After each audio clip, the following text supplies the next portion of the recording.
Most people misunderstand narcissism because they only look at what appears on the surface. They see arrogance and call it confidence. They see manipulation and call it insecurity. They see emotional cruelty and call it woundedness. They see selfishness and assume it is simply a difficult personality. But there are moments when what you are dealing with feels deeper than ordinary human brokenness. There are moments when the behavior seems too calculated, too cold, too relentless to be explained by simple immaturity. That is why many people who have encountered severe narcissistic abuse often describe the experience in spiritual terms, because what they felt was not just emotional pain, but a heaviness that seemed to reach beyond natural understanding. Narcissism is often discussed as a psychological condition, and there is truth in that. It can be connected to childhood wounds, deep rejection, identity damage, and unresolved trauma. But what many people fail to understand is that woundedness can become an open door.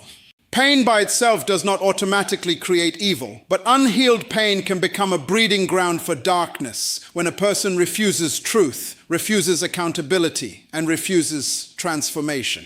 The issue is not merely that a person has been hurt.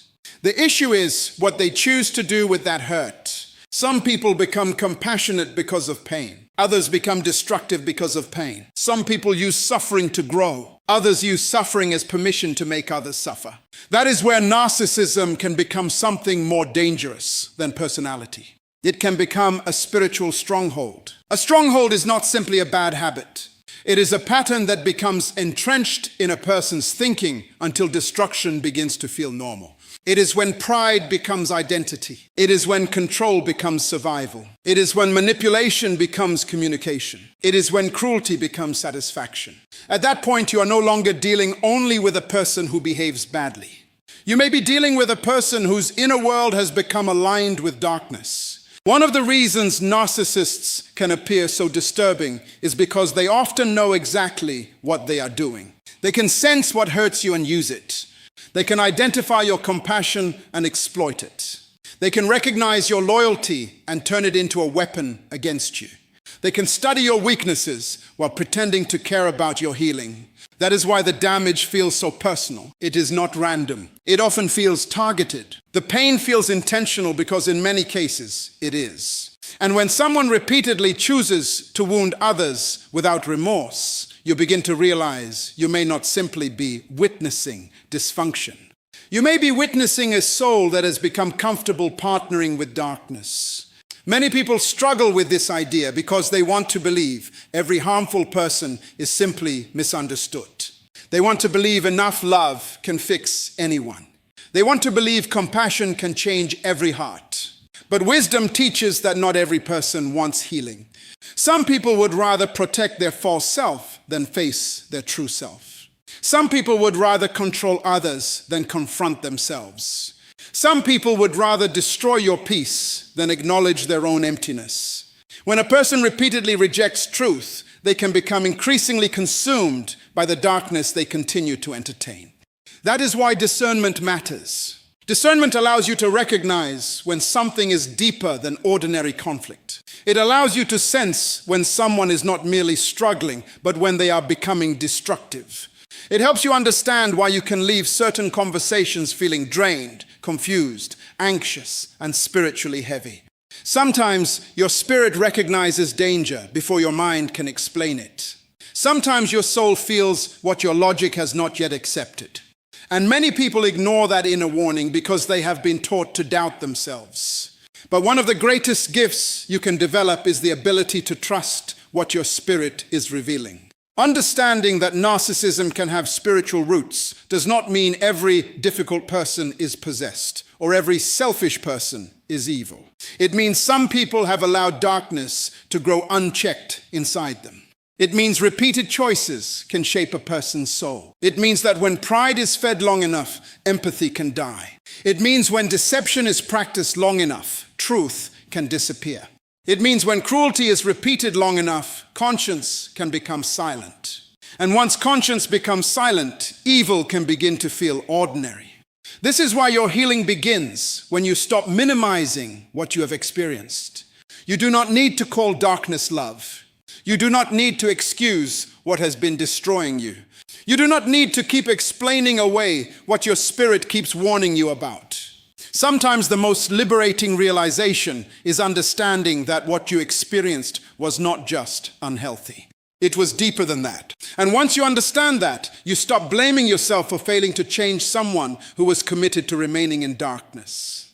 You begin to understand that your role was never to save them by sacrificing yourself. Your role was to recognize the truth, protect your peace, and choose your own healing before their darkness consumed your light. Pride is often the first invisible force that gives narcissism its power, because pride has a way of changing how a person sees themselves and how they see everyone around them. Pride does not simply make a person confident. Healthy confidence allows a person to understand their worth while still respecting the worth of others.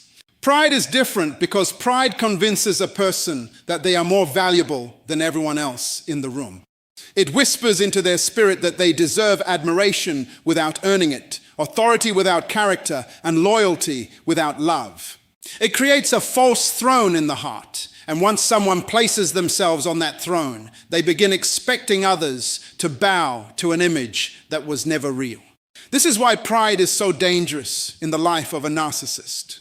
It removes the ability to self-reflect. A humble person can look within and admit weakness. A humble person can say, "I was wrong." A humble person can recognize when their actions have wounded someone else. But pride makes that nearly impossible because pride interprets correction as an attack. Instead of hearing truth, the narcissist hears insult. Instead of receiving wisdom, they feel threatened. Instead of growing, they defend themselves. Every conversation becomes a battle to protect the false image they have created. That is why many narcissists cannot handle accountability. The moment someone confronts them with truth, their pride rises like a shield. They may deny what happened even when the evidence is clear. They may twist the story to make themselves look innocent. They may attack the person who exposed them rather than face the reality of what they have done. This is because pride does not allow truth to enter easily. Pride survives by protecting illusion, and the narcissist often becomes more committed to preserving the illusion than to becoming a better person. Pride also changes the way they view other people. Instead of seeing others as human beings with feelings, value, and dignity, they begin seeing people as tools. Some people become mirrors to reflect admiration back to them. Some people become servants to meet their needs. Some people become targets to absorb their frustration. Some people become competitors who must be diminished so the narcissist can feel superior. This is why relationships with narcissistic people can feel so exhausting. You may think you are building a genuine connection while they are evaluating how useful you are to their emotional survival. A prideful heart often cannot celebrate another person's growth because another person's strength feels like a threat. If someone around them begins to shine, the narcissist may become jealous rather than joyful. If someone around them receives attention, the narcissist may become cold rather than supportive. If someone around them succeeds, the narcissist may secretly resent what they publicly praise. Pride cannot tolerate sharing the spotlight because pride wants to remain the center of every environment. That is why many narcissists create conflict when someone close to them begins to heal, grow, or become independent. Your growth reminds them of what they are not willing to become. Pride also blinds a person to their own emptiness. The tragic part is that beneath many narcissists is a deeply fragile identity. Their pride often exists because they cannot bear to face the pain underneath. They build an inflated version of themselves to hide deep insecurity. They appear powerful on the outside while feeling hollow on the inside. The more fragile the inner person becomes, the stronger the outer pride often appears. That is why some of the most arrogant people are actually protecting the most broken parts of themselves. But instead of healing that brokenness, they force others to carry the cost of it. The longer pride remains unchecked, the darker it can become. What begins as arrogance can slowly become manipulation. Manipulation can become cruelty. Cruelty can become emotional destruction. When a person believes they are above correction long enough, they may begin believing they are justified in whatever they do. They may feel entitled to lie because they think their image matters more than truth.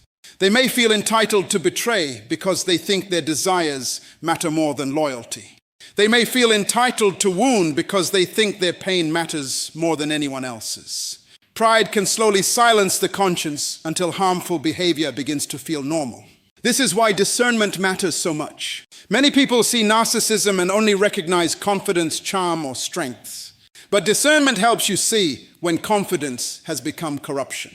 It helps you recognize when charm is being used as a weapon. It helps you understand when what appears powerful is actually deeply unhealthy. And once you understand that pride is often the root, you stop blaming yourself for failing to please someone who was never seeking love in the first place.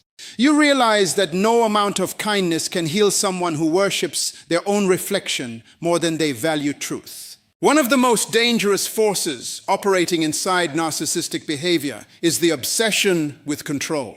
Many people think narcissists simply like being in charge, but control for them is often much deeper than preference. It becomes a spiritual hunger. It becomes a need so powerful that they cannot feel secure unless they are dominating the environment around them. What appears on the surface as confidence is often an inner world filled with fear, insecurity, and chaos. Because when a person has no peace within themselves, they will often try to create peace by controlling everyone around them. Control is not always loud. Sometimes it is subtle. Sometimes it comes wrapped in charm. Sometimes it hides behind concern. Sometimes it appears as love. A narcissistic person may tell you what to wear, who to speak to, where to go, and how to think, not because they care about your well-being, but because your independence threatens their power. They do not simply want your attention. They want authority over your emotions. They want authority over your choices. They want authority over your identity. And if they can control those things, they believe they can control the relationship itself. This is why many people in narcissistic relationships slowly lose themselves without realizing it. It rarely happens in one moment. It happens little by little. One opinion is dismissed. One boundary is challenged. One decision is questioned. One dream is mocked. One friendship is discouraged. Over time, the victim begins adjusting their life just to avoid conflict. They begin shrinking to preserve temporary peace. They begin becoming smaller so the narcissist can feel bigger. And eventually they may wake up one day and realize they no longer recognize the person they have become. Control gives the narcissist a false sense of safety. Deep inside, many narcissistic individuals feel powerless. They may never admit it, but beneath the grand image is often a terrified person trying to avoid exposure. They fear being abandoned. They fear being seen. They fear losing admiration. They fear confronting their own emptiness. Rather than heal those wounds, they attempt to silence those fears by controlling others. If they can control your feelings, they do not have to face their own. If they can control your perception, they do not have to face the truth. If they can control your world, they can temporarily escape the disorder in theirs. That is why control often intensifies when the narcissist feels they are losing influence. When you begin setting boundaries, they may become angry. When you begin saying no, they may become cruel. When you begin thinking for yourself, they may accuse you of changing. What they truly fear is not your rebellion. What they fear is your awakening. Because the moment you begin seeing clearly is the moment their control starts weakening. And nothing threatens a controlling person more than someone who can no longer be manipulated. Control can also appear through emotional tactics. Some narcissists use guilt to control. They make you feel responsible for their happiness. They make you feel selfish for protecting your peace. They make you feel cruel for refusing to carry burdens that were never yours. Others use silence to control. They withdraw affection so you feel desperate to earn it back. Others use anger to control. Their explosions create fear, so people learn to walk on eggshells around them. Others use confusion to control. They distort conversations until you no longer trust your own memory. No matter the method, the goal remains the same: to dominate your inner world.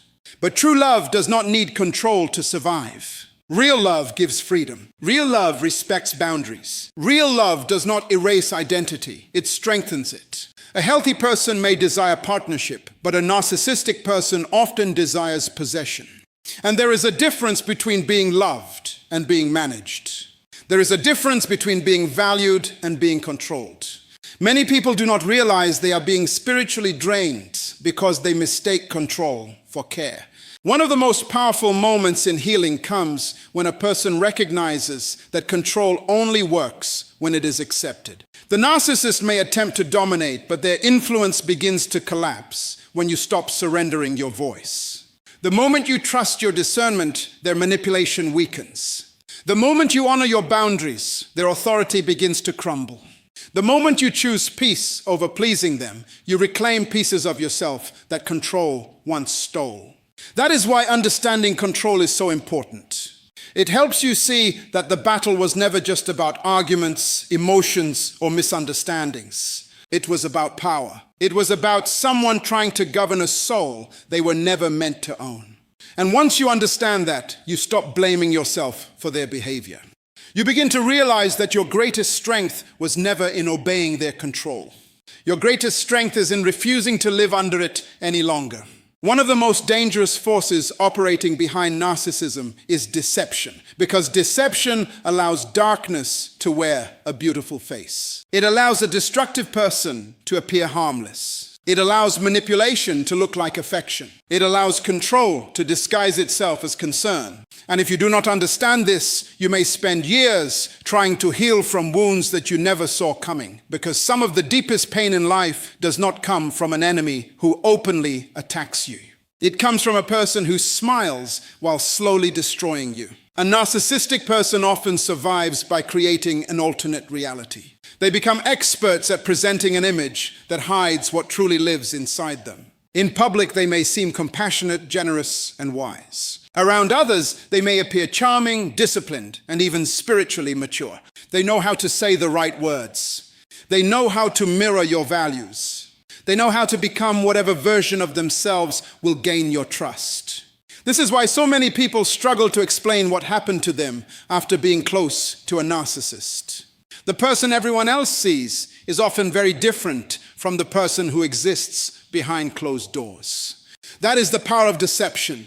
It creates confusion. Confusion is one of the narcissist's greatest weapons, because a confused person cannot trust their own discernment. When someone repeatedly says one thing and does another, your mind begins to struggle. When their words feel loving, but their actions feel cruel, your spirit senses something is wrong, even while your heart wants to believe something good. You begin to question yourself. You begin to wonder if you are too sensitive. You begin to wonder if you misunderstood. You begin to wonder if the problem is you.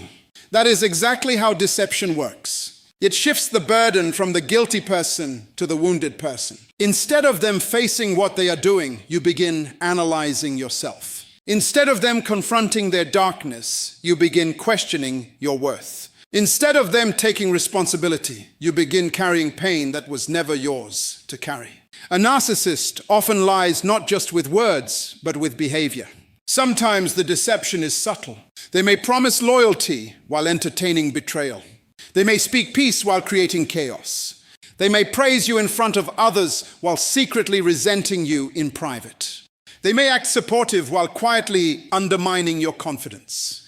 Their deception is not always loud. Sometimes it is silent. Sometimes it is hidden in small contradictions that slowly erode your emotional stability until you no longer recognize yourself. And the longer someone lives in deception, the more natural it becomes for them. What once may have started as self-protection can eventually become their identity. They can become so committed to the false image they have created that they no longer know where the mask ends and the real person begins. They become performers in their own life, acting out a version of themselves designed to gain admiration while hiding the emptiness underneath. This is why narcissistic deception can feel spiritually exhausting. You are not simply dealing with a difficult personality. You are dealing with someone who is constantly managing perception. They are not always interested in truth. They are interested in control of the narrative. They need people to believe their version of events because their survival depends on protecting the image they worship. And when anyone threatens that image, they often respond with blame, denial, and distortion. They may rewrite conversations. They may deny things they clearly said. They may accuse you of what they did. They may twist facts until you feel mentally exhausted. This can leave a person emotionally drained because constant deception attacks your inner stability. It does not just hurt your feelings. It attacks your ability to trust your own mind. It can make you feel like you are losing yourself while trying to understand someone who has no intention of being honest. But this is why discernment matters so deeply. Discernment allows you to see beyond performance. It allows you to recognize that words alone are never enough. It teaches you to watch patterns instead of promises. It teaches you to listen to actions instead of speeches. It teaches you that truth does not need constant manipulation to survive. A healthy person may make mistakes, but their life eventually reveals honesty. A deceptive person may say beautiful things, but their life eventually reveals contradiction. Time often exposes what charm tries to conceal. And one of the most liberating moments in healing is when you stop arguing with what your spirit already knows. There are times your soul recognizes danger before your mind can explain it. There are moments when something feels wrong long before evidence appears. Many people ignore that inner warning because they want to believe the best in others. But sometimes wisdom means accepting that not everyone who speaks love carries love. Some people speak kindness because it benefits them. Some people show affection because it controls you. Some people imitate sincerity because it grants access. That is why deception can be so dangerous. It can make evil appear trustworthy. And the greatest protection is not paranoia. It is clarity. It is the courage to believe what repeated patterns are showing you. It is the strength to stop excusing behavior that continually wounds your spirit. It is the wisdom to understand that deception always survives where truth is ignored. The moment you begin trusting your discernment again, deception starts losing its power. Because once you can truly see what is hidden behind the mask, the illusion can no longer control your life. One of the most dangerous moments in any narcissistic relationship is the moment empathy begins to disappear. At first, many people do not recognize it because narcissists can appear emotionally aware in the beginning. They can seem attentive. They can seem compassionate. They can even appear deeply interested in your pain. They know how to mirror the emotions you need to see because they understand that appearing caring is often the fastest way to gain trust. But with time, the mask begins to slip, and what is revealed underneath can be deeply unsettling. You begin to notice that your pain does not move them. Your tears do not soften them. Your exhaustion does not concern them. Instead of responding with compassion, they often respond with irritation, annoyance, or even satisfaction. That is the moment many people begin to realize they are dealing with something far deeper than selfishness. Empathy is what restrains human cruelty. It is the inner ability to feel the weight of another person's suffering. It is what causes a healthy person to pause before causing harm. It is what creates conscience. It is what reminds us that another person's heart is not a toy to be broken. But when empathy begins to die inside a person, restraint often dies with it. And when restraint disappears, cruelty can begin to grow without resistance. This is why some narcissists can do things that leave others shocked. They can watch someone they claim to love break down emotionally and remain unmoved. They can create pain and then blame the victim for feeling it. They can destroy trust and then mock the person who believed in them. They can speak words that leave lifelong scars and feel no remorse afterward. To a healthy person, that seems unimaginable. But when compassion has been replaced by darkness, harmful behavior can begin to feel normal. Many survivors describe a chilling experience. They say the narcissist seemed calmer when they were hurting. They say the narcissist appeared stronger when they were weakest. They say the narcissist seemed almost energized by the suffering they created. That experience is deeply confusing because love and cruelty cannot exist in the same spirit for long. A person who genuinely loves you cannot consistently find comfort in your pain. Yet narcissists often gain a sense of power when they see the emotional impact they have on others. Your tears become proof that they still control you. Your confusion becomes proof that they can still dominate your mind. Your heartbreak becomes proof that they still matter. And when someone begins feeding emotionally on the damage they create, cruelty can become a source of internal gratification. This is why some narcissists grow more dangerous over time rather than less dangerous. In the beginning, they may test small boundaries. They may lie in little ways. They may manipulate subtly. They may criticize gently. But if those behaviors are tolerated, the darkness can deepen. What once was hidden becomes open. What once was subtle becomes intentional. What once seemed accidental becomes repeated. Because every time cruelty goes unchallenged, it often becomes easier for them to justify it. The conscience becomes quieter. The heart becomes harder. The damage becomes greater. And eventually they may do things that even they once said they would never do. That is because repeated cruelty changes the person committing it as much as it damages the person receiving it. Some people spend years asking themselves what they did to deserve such treatment. They replay conversations in their minds. They examine every word. They wonder whether they were too emotional, too sensitive, too needy, or too difficult. But the truth is often much simpler than the pain allows them to see. Cruelty grows where empathy has been abandoned. It was never about your worth. It was never about your value. It was never about your failure to love enough. It was about what was missing in them. You cannot heal a person who has become comfortable hurting others. You cannot love someone into compassion when they have chosen control over connection. And you cannot keep sacrificing your spirit trying to awaken a conscience they keep burying. One of the most important lessons in healing is understanding that not everyone who looks human is operating from a healthy heart. Some people know exactly what they are doing. Some people recognize the pain they cause and continue anyway. Some people have become so disconnected from compassion that your suffering becomes background noise to their ambitions. That realization can feel painful, but it can also become liberating. Because the moment you stop expecting empathy from someone who has repeatedly shown cruelty, you begin to protect your own heart. You stop begging for understanding from someone committed to misunderstanding you. You stop searching for softness in someone who has repeatedly chosen hardness. And that awareness can become the beginning of your freedom. The absence of empathy is often what transforms narcissistic behavior from toxic into dangerous. Because when compassion dies, almost anything can become possible. And the greatest protection you can develop is the ability to recognize when someone no longer feels your pain. Because the moment another person can wound you without feeling you, they can become capable of far more damage than you ever imagined. One of the most dangerous transformations in a narcissistic person happens when empathy begins to die. At first, many people excuse narcissistic behavior because they assume the person is simply insecure, wounded, or emotionally immature.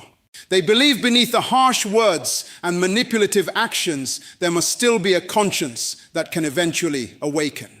They hold on to the hope that kindness will soften them, patience will change them, and love will reach the part of them that still feels human.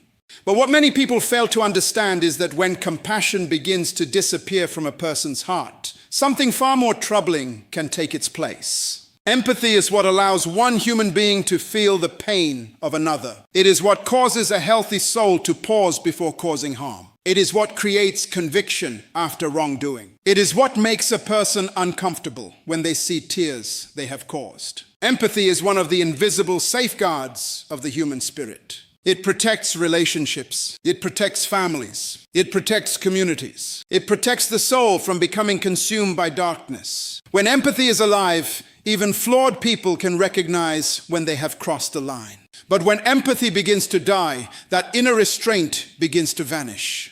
This is why some narcissists can become frighteningly cruel. They no longer respond to pain the way healthy people do. Instead of feeling sorrow when someone is wounded, they may feel powerful. Instead of feeling remorse after betrayal, they may feel justified. Instead of feeling compassion when someone breaks down, they may feel satisfaction. That is what makes the experience so confusing for those who have loved them. You expect tears to move them. You expect honesty to soften them. You expect your suffering to awaken something in them. But instead of your pain reaching their heart, your pain sometimes feeds the very thing that controls them. That can be difficult for many people to accept because most people naturally project their own heart onto others. If you are compassionate, you assume others can become compassionate. If you are honest, you assume others value honesty. If you feel guilty when you hurt someone, you assume others must feel the same. But not everyone is functioning from the same spiritual condition. Some people have ignored their conscience for so long that they have become disconnected from it. Some people have buried conviction beneath pride for so many years that they can no longer hear it.